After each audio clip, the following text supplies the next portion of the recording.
Welcome everybody to Society 2045 Friday Talks. Today we're meeting with Rita Marie Johnson, and Rita Marie will tell us a little bit more about what she does.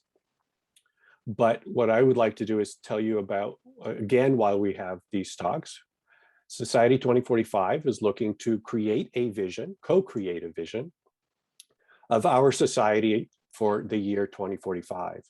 And our effort is to not only co-create that vision, but to connect the people that are creating that vision, making that vision a reality, and helping us to connect one another in order to be able to build this future that we're all seeking. So again, welcome Rita Marie, and thank you for joining us today and for being willing to put yourself through this, because we're going to barrage you with all kinds of questions. Yeah. So can you tell us a little bit about yourself? Sure. I grew up in Missouri on a farm, and ended up living about 25 years in Costa Rica. And it was there that I began to develop a social emotional learning method called the connection practice. And so I brought it into the Costa Rican public schools with the support of President Oscar Arias, a Nobel Peace Prize laureate. I was so fortunate as a Missouri farm girl with bad Spanish to be able to do that in Costa Rica. It was quite miraculous. And then ultimately decided to come back and see what I could do to create a different world here, or, have a positive impact here. So that's the essence of me. Well, thank you for that. So as you know, we try to keep the focus on the future vision rather than the things we're doing today. And of course, what we're doing today always comes out. It has to, and that's part of how we arrive at how we're going to get there. So what is your vision for 2045? How do you see the year 2045 coming about? Mm-hmm. Well, many years ago in Costa Rica, actually it was in 1996, I was talking to Dr. Robert Mueller. He was Assistant Secretary General of the UN, living in Costa Rica. And he told me about an 85-page epic poem called Razur. And I had that poem translated. This is it right here. And it is a beautiful vision of how we can live together, how we can live in a way that we enjoy more harmony, more creativity. We solve problems together collectively. And so this story poem inspired me, and I want to tell the story in a very short form. Obviously, it's 85 pages long. So I'm going to skip a lot. So one day in the mountains of Costa Rica, a mysterious teacher arrives, and he silently calls all the children from a nearby village called Kizur into one of the mountains. And there, this teacher named Razur begins to teach the children about the treasures within, about their wisdom and their compassion, their connection with self, with others, with nature. And as he's teaching the children, the parents have discovered that all the children are missing. And so they look up and down the mountains for the children, calling for them, but they're not able to find them until suddenly they hear the children singing, Razur, Razur, Razur. And so they try to find an entry in the mountain where they hear the children, a cave or some way to get inside, but they're unable to enter into the same reality where the children are. And as a matter of fact, their feet are held as if by magnetic chains to the earth. And they experience a timeless moment when all of their painful memories are erased and their innocence is restored. Well, at the end of the day, the children finally come out and they begin to share with their parents what they've been learning from Razur. And the parents realize there's nothing to fear here, that their children are having an extraordinary experience. And so they allow the children to go back inside the mountain the next day and the next day and the next day. And as this is going on, each day their village, the village of Kizur, is becoming a culture of peace. Now people are walking arm in arm. Now people are sitting down beneath the trees and having conversations, really listening to each other. Now the creativity in the village is blooming. The village painter is painting a landscape of what they now call Mount Razur, and the village musician is composing heavenly music, and the children are creating vegetable gardens that look like works of art. So all of this creativity is blooming. And then at the end of the week, Razur tells the children he has to go on and teach other children in the world. They say, don't go, don't go. And he says, don't worry. If you miss me, just bend your ear down to your heart. You'll know I'm there. So Razur leaves and the children come out and tell their parents one last time what's happened. And now the whole village enters into a dialogue about what does this mean for them. And one of the parents says, you know, before directing the lightning in the sky, we must first harness the storms in our own hearts.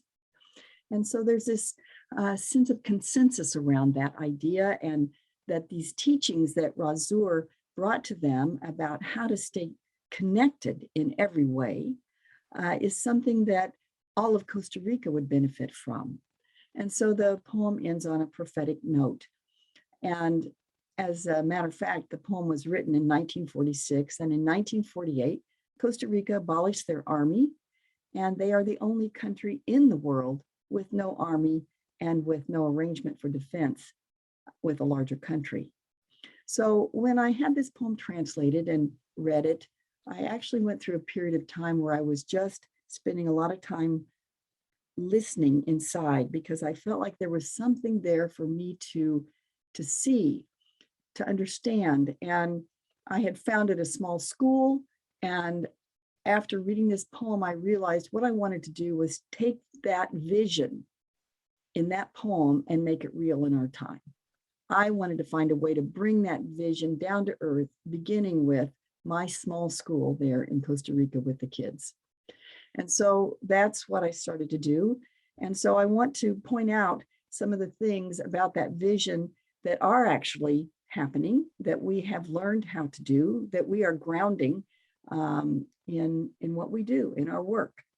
So one of the things that I know that all of you will probably resonate with is being connected to our feelings and our needs. That I learned from Marshall Rosenberg and his nonviolent communication about the importance of universal needs. And so in working with the feelings and needs, we believe that being in touch with our needs is crucial in creating a vision of the future that is the world we want for our children, a world of greater harmony and creativity. And so that's one thing, is being in touch with our feelings and needs, but also the ability to heal from trauma. And the poem, it mentions that the parents had all of their painful memories erased and their innocence was restored. And so with what I teach, the connection practice, that's one way. There's many ways to heal those memories so that we don't keep passing on generational pain. What we say in my work is that we have a vision for turning generational pain into generational peace. That's our aim. And then also, you noticed in the poem, it talks about listening, sitting down under a tree and really hearing each other, really deep listening. So that's a part of our vision for the future. Obviously, being connected to ourselves, to others, and to nature, and the creativity, using our creativity, being able to tap it at will. That's part of what we teach with the connection practice, is being able to access that creativity, not only individually, but in working in teams. And so we are doing that now in my organization. We use what we teach as a way to solve problems that we come up against in our organizational work. And so it's actually happening. In other words, this idealistic vision in this poem, we are making it real, including having children learn how to get connected inside with others, And then the children are teaching their parents. We have a beautiful video about a doctor, a father in Berkeley who works in a nonprofit clinic, and his family was becoming violent. And he says in this video that we did of him, a documentary, we were having violence. And in one of those violent moments, his daughter, who had learned how to get connected to her needs, to the needs of others, she comes and says, "Mama, Papa, look at this." Like, come on, let's do this differently. And so it shifted the whole family.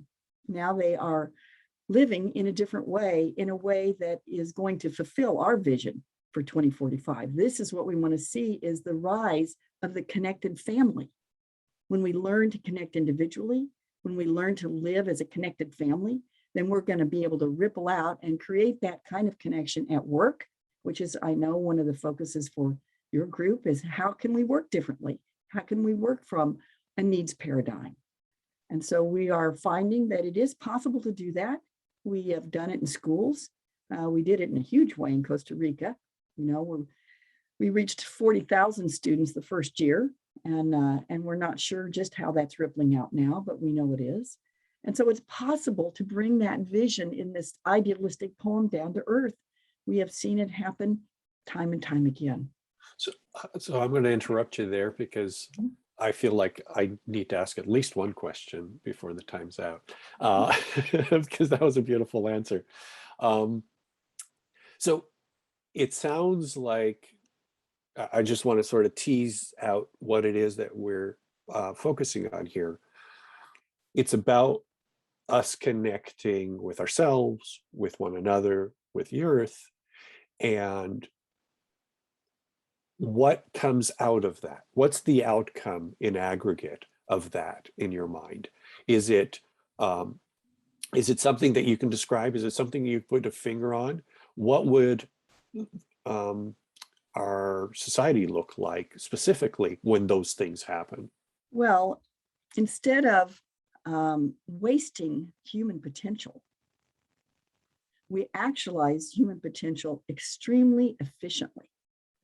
We learn to more and more quickly, whatever's coming at us in life, we learn how to process it by being connected to our needs, being connected to our best intelligence, which, as you know, Jose, is another part of our method. In other words, this sign here, empathy, self-empathy, empathy for the other, and also insight, getting to our best intelligence. When we're able to do that, then we don't waste time spinning in our heads. We don't waste time in negative feelings. We don't waste our potential. We actualize the best of who we are.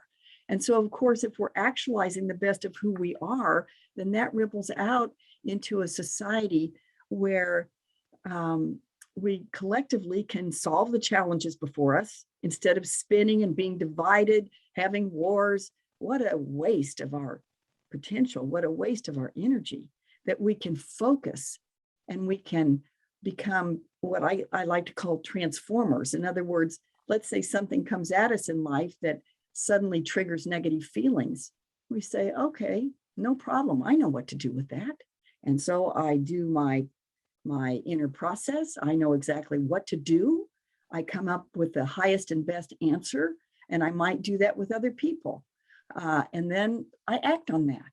And so it's the speeding up of the evolution of consciousness is really what it is. Instead of spending years in suffering, unnecessary suffering, I've had people tell me, gosh, you just saved me 10 years of therapy, because now I know what to do. Now I know how to handle my inner life in a way that I don't have to spend time suffering. And of course, if that's true for the individual, then as we learn to do it collectively, we spend a lot less time in suffering and a lot more time in joy and actualizing and creating in ways that work for everybody. So you said that it starts with the family, which again, that's where we live. What does it look like in your mind when we look at society at large? So what systems in society do you think change? Well, work for one. I have worked with business people. I have some great stories, examples of working with business people. Like I had one situation with a man who was very challenging to work with. And I was able to get connected to him and come up with a way to move forward together. We were supposed to come up with a new agreement between our two organizations. And I was able to work through that productively instead of getting all caught up in conflict and asking to work with someone new or all the different ways we could have wasted time in work. It makes our work more efficient. It makes for happier human beings. We are coming from our authentic selves, and that is a joy. And so we can work in a way that is not the force paradigm, as you all contrast the force paradigm with the needs paradigm, that we can actually do it. That I've seen it applied in quite a few businesses, and of course in my own business working arrangements. I interviewed a woman that I had trained her whole team. Her business was supplying food in developing countries where there was famine. She wasn't a nonprofit, she was a business. I trained her whole team, and she said it was a huge shift, that they suddenly were much more connected. They worked more efficiently together, and they even ended up changing the name of their company.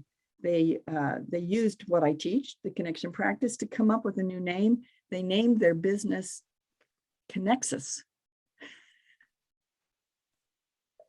Just a sort of way to emphasize how learning to get connected rippled out into their business, which was a global business. This was a business working to provide food in developing countries around the world. And so what they learned had an immediate ripple effect. How do you think that this, what you're doing, the work that you're doing as far as helping people connect to themselves, each other, and the world, is going to be able to, as you put it, ripple into a scale that helps change the world, not just clusters of individuals? Okay, that's a great question, Jose, because that's the questions that I have had in front of me for years. How can we scale this? How can it ripple out? How can we get it to the point where we're not just teaching a few? And so recently, you've seen my connection practice boards that we've been teaching from. Actually, we've had these boards that we use to help people handle things efficiently, like I said, instead of spinning for years and suffering. So with the boards, we were able to speed up the teaching, and it was rippling out faster. But now, just recently, last month, we got our digital version done. And so now we can coach anyone in the world, and that digital version can be translated into any language in about 30 minutes. So we can scale. And as we scale now, now we're ready to become visible. I've never promoted the connection practice in any major way, even though we've taught over 100,000 people. We have not done that through any major promotion. That's why most people have not heard about the connection practice. But now we can scale. And so it can ripple, so that as coaches are certified and they work with people to help each individual learn how to get connected to themselves and others, then that will ripple out to their families, in their work situation, and in society. So it really starts with the individual, but the challenge has been, how do you scale that? The other challenge I want to mention is that we have wanted to get into schools. Like in the United States, it was so easy in Costa Rica, but I had the support of the president of the country. Here, not so easy. So the public schools, getting into public schools here is a drain, frankly. It's a drain of money, time, and resources. But with May I ask why you think that is? Well, I think it's a force paradigm, for one thing. It's really hard to be heard. Our schools are basically reward and punishment systems instead of connection and learning systems. So we want to see our schools move from that force paradigm, reward and punishment, to connection and learning and creativity. But getting into the schools to show how that works has been painfully slow. we have been able to do it. Just like I mentioned, we had a school in Berkeley, Craigmont Elementary in Berkeley, that had huge success, and other schools, a school in Texas. But it's been painfully slow and draining us trying to get in. And so with our coaching, we found a way we can go around the current problem in schools, because trying to get in there and work in a system that works so much against you, it's very hard. And it's not a good use of our energy, really. So with the coaching now, we can coach students, parents, counselors. We've taught all the guidance counselors in Morgan Hill. We've taught all the after-school leaders in Gilroy. So we are getting in, and we're doing it by teaching online instead of being present in the school. So that's how we see it rippling out. Eventually, the schools are going to be slower to get it, no doubt. It's still slow, but at least we have a way around them now. We can deliver it completely online, and our coaches can work one-to-one with people online very effectively. That's beautiful. And so do you think that the obstacle that you see in education, that there are other obstacles that are similar to the education problem of it's moored in history and moored in all of these kinds of structures and systems? Where else do you see those kinds of obstacles? Well, of course, in work, there is, there are very few models around of how people have successfully shifted from a force paradigm to a needs paradigm at work, And so what we need are some models that really are shining examples that show people that we can work in a different way and be far more productive, happy, creative, and also prosper. The workspace itself is a complicated space because of a lot of reasons. But what about the public space? Have you encountered, dealt with governments and because I understand you've worked with United Nations in some way. Well, yes, I taught the connection practice as a credit course. The United Nations University for Peace is in Costa Rica, and I was a professor there, and I was able to teach it to these graduate students who were international leaders from around the world. And that was a great experience. And what it taught me is, or sort of affirmed for me, is what we were teaching was truly universal, that we could teach it across cultures. And many of the graduate students that I taught, wanted to go back to their countries and teach it as well. However, at the time when I was teaching at the United Nations University for Peace, we hadn't yet figured out how to scale it. And so each leader that went back to their country was faced with that too. Now, if I was to, well, actually, as you know, I just told you this morning, I'm going back to Costa Rica. I'm moving back to Costa Rica for at least 2 years. And I might teach again at the United Nations University for Peace, but this time I will be able to help those leaders figure out how to scale it when they go back to their countries. And you credit that with not your lack of understanding at that time, rather than their resistance to it? Oh, there was no resistance. Okay. There was no resistance. Not one student that I taught there. They all said, "Oh my God, this is what we need." Of course, these are leaders, graduate students who came to the United Nations University for Peace. These are like your low-hanging fruit, right? These are people that are already on your page. And so they loved having a practical way to actually live from connection and to create a more peaceful world. So one of the things that we try to look at is, where do you see connections with the external other movements? So outside of the work that you're doing, where do you see connections with other movements and things that you've come across that you see a relationship between? Sure. And I see that Ken also asked a question in the chat. Jose, that I'll get to in a minute, but I'll answer your question first. Well, my work came out of my connection with Marshall Rosenberg, nonviolent communication. I actually had a conversation with Marshall on a cruise to Alaska about what I wanted to do with nonviolent communication, that I wanted to take the essence of it and combine it with heart math. But there is a large nonviolent communication movement. And so we are a part of that movement. Some of my trainers are also nonviolent communication trainers. And then there's also the Heart Math Institute.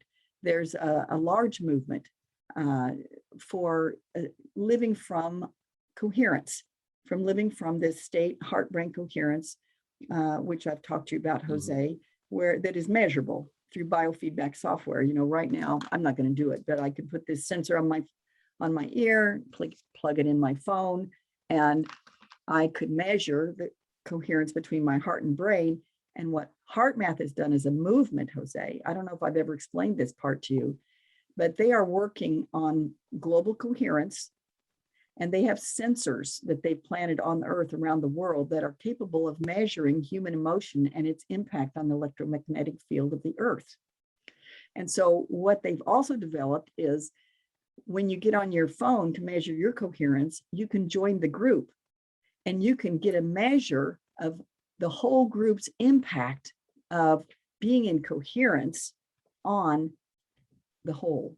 So that's a huge movement, is getting coherent, learning to live from this coherent heart, and getting the heart and brain to work together so that we can access our best intelligence. So I'm very connected to both of those movements.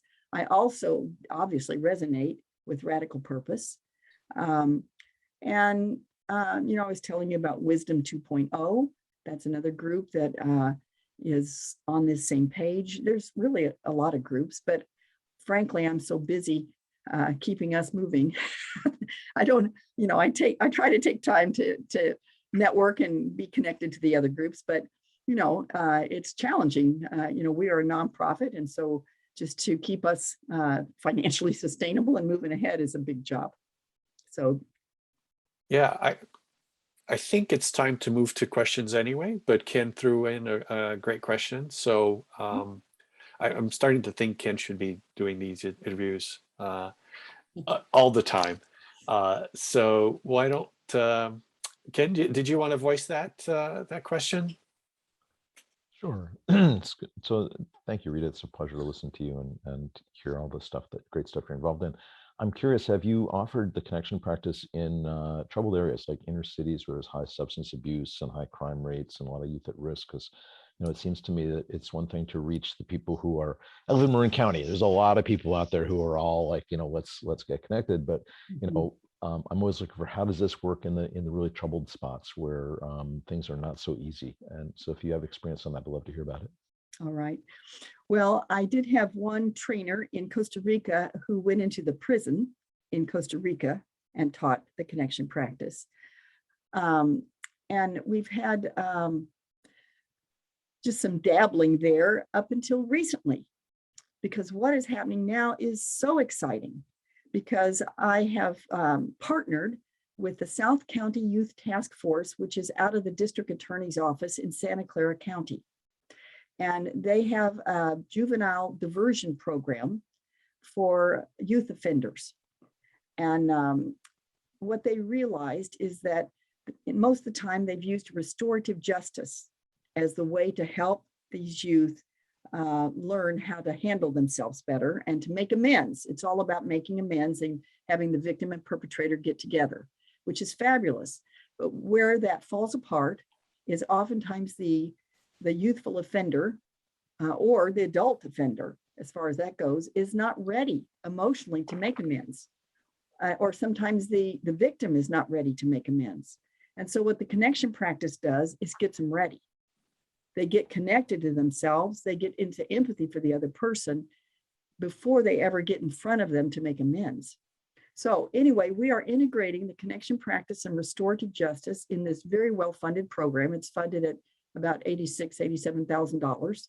And that made it possible for me to manufacture these boards in Spanish, because most of the youth offenders in our area are Spanish speaking. That's their native language. And so we're going to be receiving 500 of these boards soon in Spanish, and we're going to be doing this county-wide program to divert youthful offenders from the jail to social emotional learning.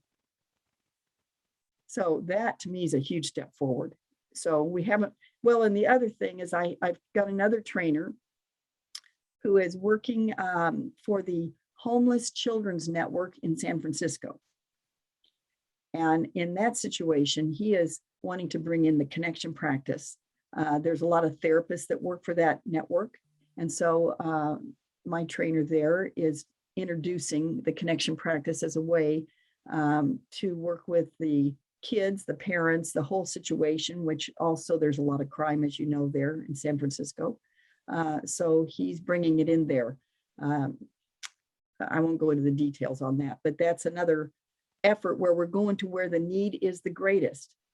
Actually, not long ago when I was doing my own practice, I was feeling distressed about what's happening in our world. And I did my own practice, getting to self-empathy, empathy for the people who are suffering, and getting to my insight. And my insight actually was about the ones in the greatest need. And it was directing me to find the ones that are drowning. I had this vision of being a hand reaching down into the sea, pulling somebody up. Find the ones that are drowning. That's what we're trying to do. That's a beautiful image, Rita Marie. That's, well, first of all, it gives me shivers, but it really describes where the starting point is for this kind of stuff, right? This work that we're all in some way, shape, or form involved is really, how do we start with those who are most at greatest need, right? And in some ways, they're the ones that are most receptive to it as well, right? Because they're the ones in pain. That's so true. Yeah, sometimes, people that are super comfortable, just, they don't have a perceived need, so it's not so easy. And frankly, we've had some therapists and counselors, like one guidance counselor who's also a psychotherapist in private practice. She grabbed onto the connection practice and said, "Oh, this is it. I'm going to only use this for all the kids in my school, for the parents. I'm going to only use this." And it worked. Every time it worked, she'd go and tell the principal it worked. So she was really fabulous in embracing it. But we have also found that there are people that go, "Oh, I already know, I know." Right. Actually, I don't think so. Anyway. Well, that actually leads me to another question, because I know you've told me the story about that school and how you were prevented from doing some of the work that you wanted to do in that school. Can you tell us a little bit about that? Because this is still, to reach our vision, we have to overcome these hurdles, and understanding what these hurdles are, I think, is very important. Well, that's a very good question. And yes, early on, it was about 2013, I think, I was working at Oakley Elementary in a school close to Houston. Anyway, this was the school where the guidance counselor got on fire with the connection practice, and she proved it to her principal, and the principal was on fire with it. No problem. So it worked so beautifully that we were invited to introduce the connection practice to the whole school district because they were having such fabulous results. So I had 61 counselors and teachers in an all-day in-service, teaching them the connection practice, the essence of it, and showing how they could bring the curriculum into their classrooms. And so at the end of the day, they were all on fire with it. It seemed like such a success. We were going to move forward with a whole school district. And then about 2 weeks later, I got a call that one out of the 61 had been triggered by some of our language, that the word peace was a trigger. The word guidance, at that time, instead of heart-brain coherence, we were calling it heart guidance. And so she got triggered by some of our language, and we got kicked out of the whole school district, including the school where we were having great success. And it was because in the language that we were using that she perceived that there was some conflict with her religion. And so it was a great lesson. It was early on in my time in the United States. And so what did I do? I looked at every word we were using. And at that time, we were using wisdom and compassion, teaching people how to access their wisdom and their compassion. Now we use empathy and insight. And those words seem to be accepted by the mainstream, because that's been a big part of my goal in life, is not to just preach to the choir, but to get out to the mainstream, you know? And so we have changed our language so that it's very science. It is, my method is science-based and it's evidence-based, but we don't use any language that can be perceived as even spiritual. And the words wisdom and compassion can be perceived as spiritual, or in our time, a lot of people think that they are Buddhist words. And, you know, we love the Buddhists, but we don't want to be stereotyped and labeled in any way whatsoever. We want to be perceived as completely neutral and universal. And so I've had to fix things along the way to ensure that we are perceived that way. So It's we have to beautiful. watch our language, in other words. I agree. And I think that that's a beautiful example of how you adapted, right? You adapted to this, you know, blockage that you found, that you recognized, that you saw was happening. And that's part of what we all have to do, right, in order to get to where we need to go. The way I think of it, I just want to say, I think of it as reducing fear. That's really what you have to do. If you're going to get in, you have to reduce the fear first. And so I've just been finding every way I can to reduce fear and make it simple and non-threatening for people. Thank you. I'm going to open up to the rest of the team. I know Mark's had his hand up for a little bit. Matt, you also have your hand up. Do you have a question? Rita, I wanted to, the thing you said about having the kids teaching their parents, that was great. Because there's one way to get around everything. Start with the family and up. So let's say that everything works wonderfully, and in 5 years from now, some big educational system accepts your training and stuff like that, and the others, of course, follows like sheep. And so it starts in the schools, and hopefully business takes it up, and government and stuff like that. Everything has changed according to your vision. Now, I don't mean your personal vision, but the grand vision. Yes. What does 2045 look like? As I joked around, we're going to have flying cars. That's a given. What else are we going to have? Uh-huh. Well, definitely our schools will look a lot different. There'll be I don't know how to put it in a word picture, but it's fluid. Not so looking like a prison. Not that all schools completely look that way, but really something that even as we see this ripple out into our environment, that we see this fluidity so that we are not confined by structures, but empowered by the way that we create our environments. So there's that. And, I'm also frustrated by how isolated all the families have become. Community seems to be such a hard thing to create. What used to be natural, like when I'm in Costa Rica and I walk down my street, everybody knows me. People hang out on the street. They talk, on the street. And so it's such a different experience for me in Costa Rica with community.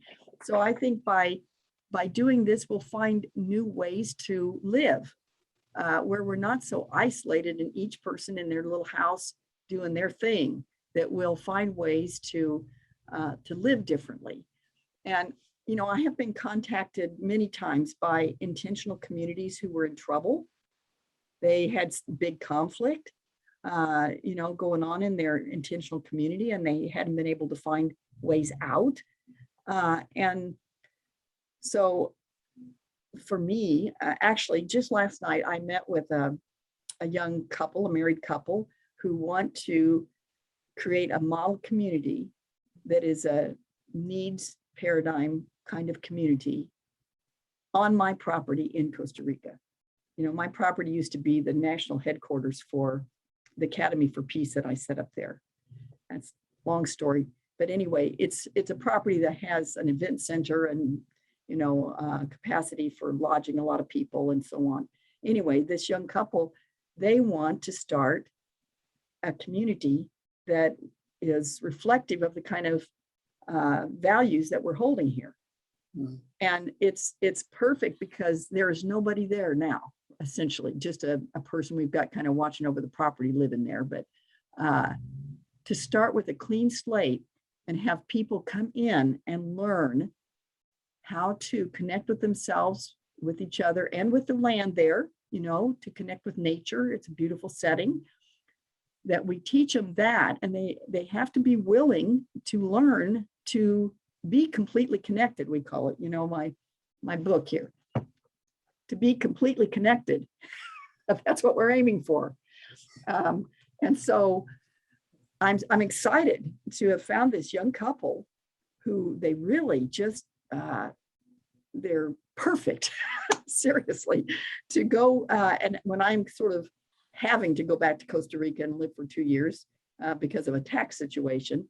And now here, Ricardo and I are going to be going to Costa Rica and probably starting this model community with these young people that will be based on exactly what we're teaching. And we don't have to work with people already there who already have beliefs about things. In what I teach, all you need are feelings, needs, a heart, and a brain. We don't talk about beliefs, about how you manifest, how you, I'm not saying that those things aren't true. You can believe whatever you want to believe, as long as you're willing to connect and be able to feel, get connected to met and unmet needs, and be able to have empathy for other people's met and unmet needs.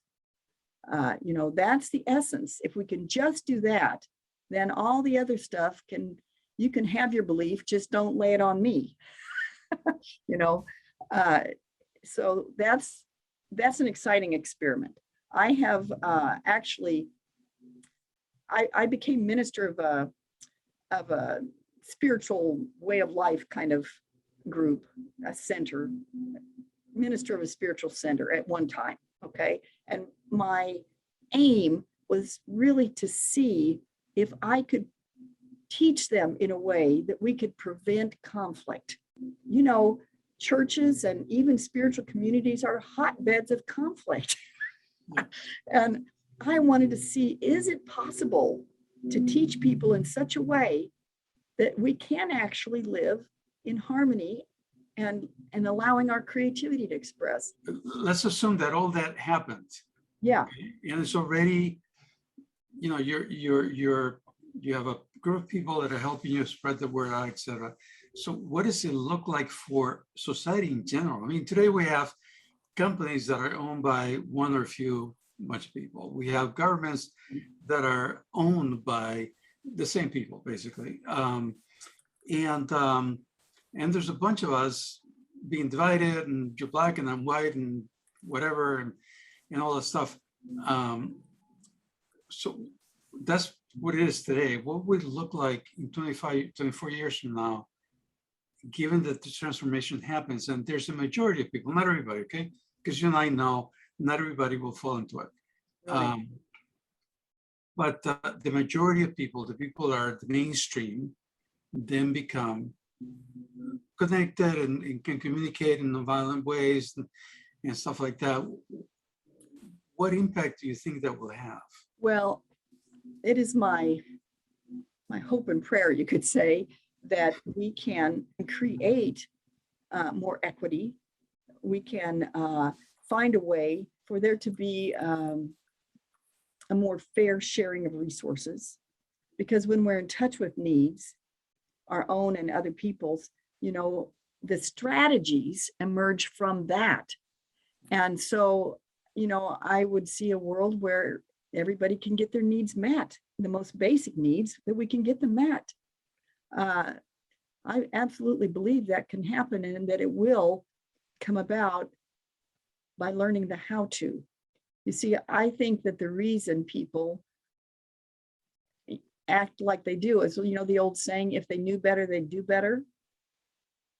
That's really it. I mean, nobody taught me empathy when I was growing up. I came from a relatively healthy family. We had our issues, but relatively healthy family, but still, empathy was never mentioned. And certainly the language of feelings and needs was never taught to me. I had to find it out of my own desire. At an early age, I knew I wanted to be a peacemaker. At the age of 10, I decided, well, I didn't decide, it came to me that was what I was going to be doing in life. But the thing was, when I looked at people teaching peace, with very few exceptions, like Gandhi, for example, Martin Luther King, that very few people actually learned how to embody it in a way that inspired others and that could be replicated. And so I wanted to find a way to be a peacemaker that was authentic, that I could work on me.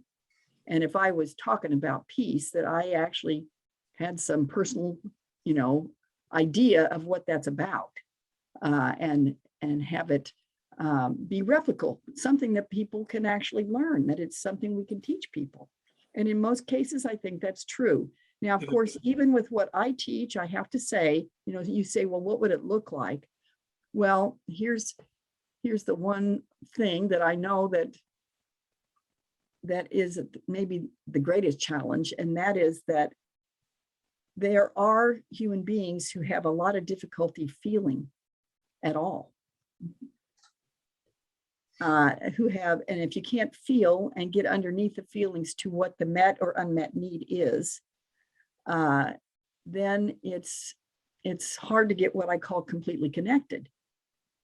And so, people who have sociopath tendencies, I mean, that's a whole spectrum. I don't want to label anybody, but when we don't have the science yet to be able to help those people, I don't know if we're going to have to light up some area of their brain or something to help people be able to feel and have empathy for others.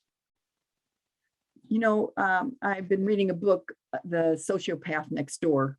I don't know if anybody's read that book, but she talks about, I think 94% of us can feel, but there's about 6% of people who really, that's like missing somehow. And we don't have the neuroscience yet to fix that. And so that 6% can cause a lot of chaos for the rest of us.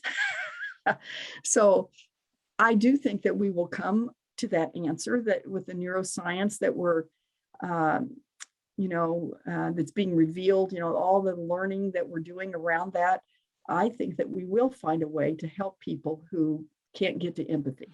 Okay, so why don't we wrap it up? And thank you again, Rita Marie, for joining us today, for having had the time and ability to define your vision as well as you did. I think that was a beautiful way of describing it and a beautiful way of integrating the work that you're doing towards that vision.